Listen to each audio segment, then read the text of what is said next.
transport, one of the most important thing that anybody should keep in mind, আমি যেখানেই flat নিচ্ছি ওখান থেকে what kind of transport মানে আমি এটা বলছি না যে ধরে নিন এক্সপ্রেস ট্রেন কি অ্যাভেলেবল আছে বা বিকজ দ্যাট অর এয়ারপোর্টের পাশে আছে কিনা, know that is not that much important.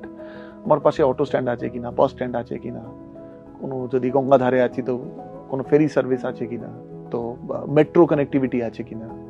So local transport, because that is something which you will use multiple times in a day, every day for the rest of your life. So transport একটা খুব important, because hospital and healthcare একটা খুব emergency হিসাবে আপনার যে কোনো সময় দরকার পড়তে পারে।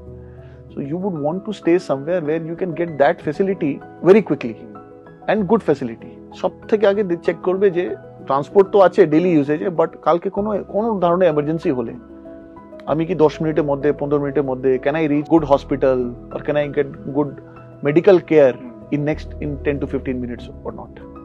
School and your office. আমরা সবসময় দেখি office generally the lady or the gentleman, আমরা man or the woman, they can still accommodate একটু অফিস দূর হলেও চলবে, আধ ঘন্টা হলে, but for kids you generally want যে ওরা একটু বেশি সময় পায় to play, to study, to do other activities. তো আমরা সবসময় চাই যে বাড়িটা একটু স্কুলের কাছে থাক।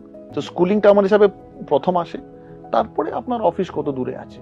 ফ্ল্যাটের মধ্যে যদি আপনি বলবেন তো দেখবে যে ফ্ল্যাটের মধ্যে কত আলো আসছে, লাইট এন্ড এয়ার।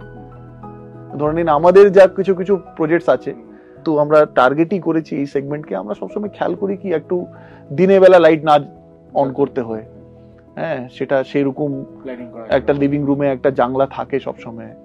আমরা যে বালকনি গুলো দিই আমরা চেষ্টা করি যে বালকনিটা ডাবল হাইট করে দিতে, তাহলে কি হবে যে আরো আলোটা আসবে।